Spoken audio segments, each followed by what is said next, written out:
Hi, everyone, and welcome back to Between the Verses with me, Maya, and him, Josh.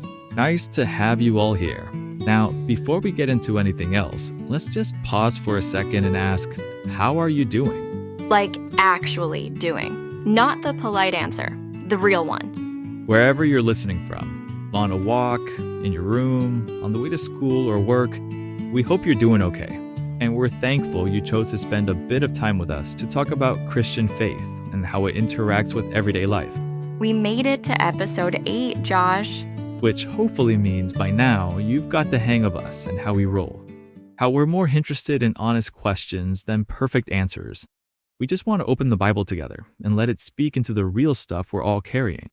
Our hope is that these conversations help you think a little deeper, feel a little safer, and maybe see the Bible not as something so distant, but as something that can speak for who and where you are. And today's topic, or rather question, it sounds slightly uncomfortable. Are we going dark again, Josh? Not dark, deep, we said. Got it. We're asking, is being a Christian supposed to be hard? That question usually comes up when faith just stops feeling simple, which can be every day, literally, even for people who are deeply committed to God. Sure. Maybe you've asked yourself this question quietly. Maybe you thought about it and then felt guilty about thinking about it. Or you're just tired. Your beliefs are starting to rub against everyday life. You're wondering why following Jesus sometimes feels heavy rather than hopeful. So let's sit with this important question together. No rush, no pressure. Maya, where to begin? I think we begin by saying this out loud. The Bible doesn't pretend faith is easy. It never really has. That's true. If anything, it's surprisingly honest about how hard it can be. Even Jesus says it straight. He tells his disciples, in this world you will have trouble. Not might, but will. Trouble is coming. But he doesn't say it to scare them. He follows it with, but take heart, I have overcome the world. So right away, faith isn't presented as a smooth path. It's presented as a hopeful one, even when it's hard. And you see that pattern all over Scripture. Think about the Psalms. So many of them start with frustration and confusion. How long, Lord, comes up desperately again and again. God didn't edit out the messy prayers. He kept them in. And then there's the disciples themselves. These are the people closest to Jesus, and they're constantly confused, scared, and getting it wrong. Peter literally walks on water, then sinks 5 seconds later, which is kind of relatable, I guess. Yeah, totally. But Jesus doesn't say, well, that's it, you failed. He reaches out and pulls him back up. So when we ask, is being a Christian supposed to be hard? Maybe the better question is, what kind of hard are we talking about? Because there's a difference between faith being heavy because something's wrong and faith being challenging because it's actually shaping who we are.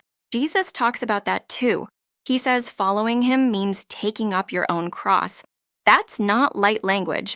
It suggests cost, change, and letting go of things we might want to hold on to. But he also says his burden is light, which feels like a contradiction. Unless we slow down and think of it from another perspective, maybe faith is hard in the sense that it asks us to be honest, to forgive when we'd rather resent, to love those who are difficult, and to even trust God when the outcome is far from clear. But it's lighter because we're not meant to do this alone. To carry it alone. Paul talks about that when he says God's power is made perfect in weakness, not strength. Which is a strange idea because everything around us tells us the opposite. Be strong, be impressive, be ahead, don't fall behind. Yes, yet our faith seems to want to point us in a different direction, not toward the loudest option or the easiest one, but to something more deliberate, which might explain why Jesus uses that image of the narrow road. Tell us about that road, Josh. Well, it's in Matthew's Gospel during the Sermon of the Mount. Jesus says, spoiler alert, I'm paraphrasing here, enter through the narrow gate. The gate is wide and the road is broad that leads to destruction, and many people take it. But the gate is narrow and the road is difficult that leads to life, and only a few find it. So wide road equals easy, popular, low resistance, go with the flow living, lots of company. And the narrow road means intentional, slower, often uncomfortable, fewer people on it. And requires choices. Not just beliefs, but what's interesting is that he doesn't describe it as miserable or joyless. It's just harder to choose, not harder to survive. A direction rather than a shortcut. And that's a huge distinction. Hard doesn't mean wrong, and easy doesn't always mean right. Faith is hard, not because it's broken, but because it asks for intentional choices. Choices that don't always align with comfort or popularity or ease. That's, I think, what Jesus means by narrow. That idea really connects to my experience growing up. Oh yeah? Yeah, there were times at school when being a Christian made me feel different. Not dramatically so, but quietly. Quietly, I get that. Moments when everyone else wanted to do something, and I just didn't feel comfortable joining in. Sometimes that made me feel an outcast. I was choosing something that marked me as separate. And that's not an easy thing when all you want is to fit in. It really isn't. There were comments, little jokes, the feeling of being watched or misunderstood. It wasn't constant and it wasn't unbearable, but it was there. Looking back, I realized that was one of the first times faith felt hard. Not because of rules, but because of difference. At the same time, I don't feel crushed by that now or anything. I think it helped me grow. It taught me how to stand by something even when it made me uncomfortable. That feels very connected to the narrow road. Choosing a path that isn't popular, but choosing it anyway. It's so much more complicated than just avoiding the big sins, isn't it? In today's world, the narrow road can feel like swimming against a tsunami of opinions. A tsunami of opinions, precisely. On social media, at work, even in our own families, there's this constant pressure to conform to whatever the prevailing wisdom of the moment is. And that wisdom changes so fast. The narrow road in that context is about having an anchor, something that holds you steady when the currents are trying to pull you in a million different directions. It's not about being rigid or unthinking, but about being rooted. It's one thing to say you'll follow a certain path, but another to keep walking when it gets steep or the path is unclear. The small daily choices to be patient, to be kind, to forgive, those are the moments that truly define our faith. That kind of difficulty shows up in very ordinary places. I remember a time when my family had a not-so-friendly person who lived on our street that we really struggled with. There was constant tension, arguments, accusations. It felt nothing we did was right.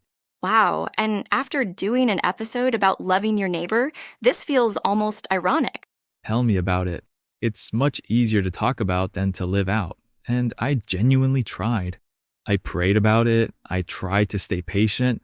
But I also felt frustrated and worn down. Eventually, my dad's work meant we had to move. And I remember thinking at the time that maybe this was God answering the prayer in a different way than I expected. Not by changing the neighbor, not by suddenly fixing everything, but by changing the situation. That experience taught you something important then. It did. That faith doesn't always mean sticking something out forever. Sometimes it means recognizing your limits. The narrow road isn't about choosing hardship for the sake of it. It's about choosing love, humility, and integrity, even when it costs something. And the disciples remind us that struggling with that doesn't disqualify you. They argue, they misunderstand, they want credit.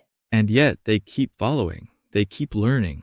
It gives me comfort because it means faith allows room for growth, for frustration, for learning as you go.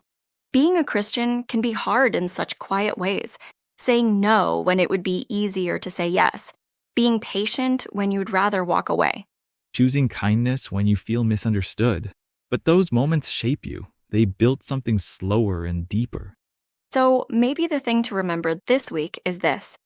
Being a Christian isn't supposed to be easy all the time. But it isn't meant to crush you either. Right. Difficulty doesn't mean you're failing, and struggle doesn't mean you're lost. The narrow road is about intention, about choosing a way of life that forms you over time. If faith sometimes feels hard, even right now, you might just be in the middle of something really important, in the middle of becoming. I love that phrase, in the middle of becoming. It so perfectly captures the ongoing nature of faith.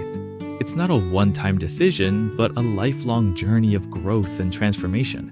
It reminds me that God is patient with us, that He's more concerned with our direction than our current location. We're all works in progress, and there's so much grace in that, about being perfected by a loving God who meets us right where we are.